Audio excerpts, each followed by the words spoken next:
we got to talk about Vlad Jr., who opened the books.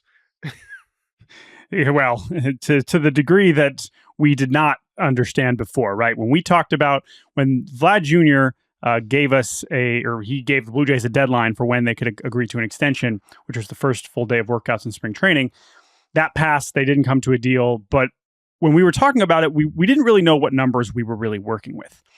And while we still don't know as of this recording exactly how high the Blue Jays were willing to go, based on this reporting and his conversation with Enrique Rojas of ESPN, it seems like we now have some details about what Vlad was looking for. Now, before I get to that, I want to go back to the conversation I had with Ben Nicholson-Smith of Sportsnet when we talked about the Vlad extension a couple months ago, and we were speculating, like, all right, what's it going to take? What do we think that Vlad's looking for?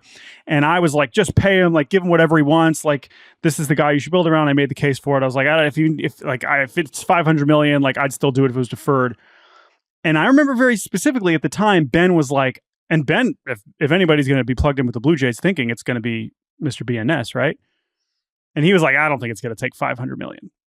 Well, this is not a shot at Ben, who, if you're listening to the podcast, Ben, you know I love and appreciate you. It sounds like it absolutely would have taken more than $500 million, because based on this reporting, it sounds like Vlad Jr. was looking for not $600 million. I like how this was phrased as, Vlad was offering sub $600 million offer. The premise being it was much less than Soto is what Vlad was saying. Like, I wasn't trying, everyone was saying, oh, well, he's trying to get what Soto got. It's like, no.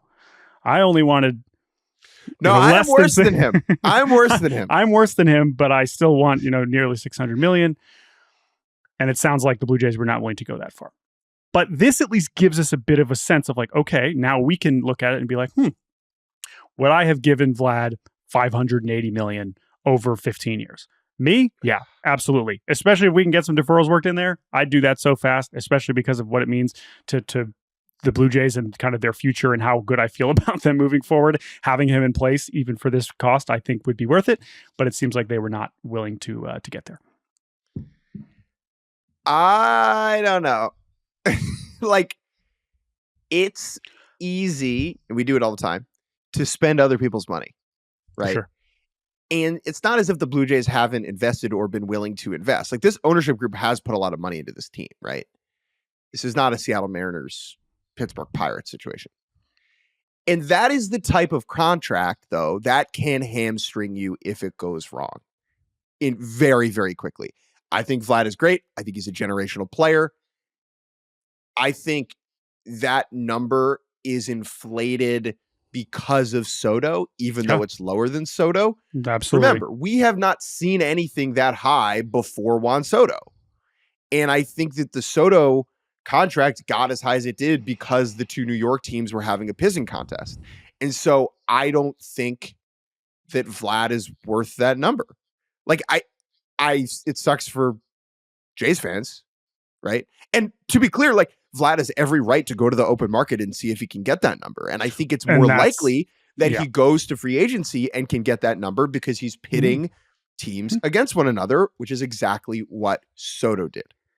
Yes. And this is, I think, my big takeaway here, as much as I'm still super bummed about how this has all transpired. And I wish that Vlad was a Jay for life. And like, that all makes me sad. But with that said, this is now a number, if we assume that it is something close to 600 million, all right, it was 575, whatever, that's the number we are now going to have in mind a year from now, that we know that he is shooting for at the bare minimum.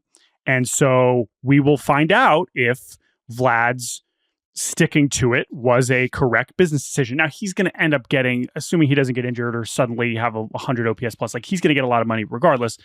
I know the difference for most people between 500 and or 400 and $600 million is whatever, but this now gives us a place where it's like, all right, that's how he views himself. And so now we know when he signs the contract next year, we'll be like, okay, he was right.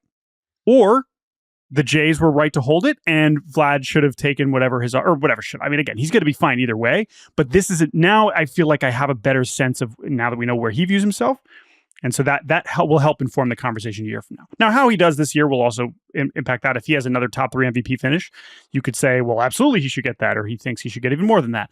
But if he kind of stays where he is right now and has another very, very good season, I think it'll be interesting to have that number in mind as we talk about him as a free agent next winter.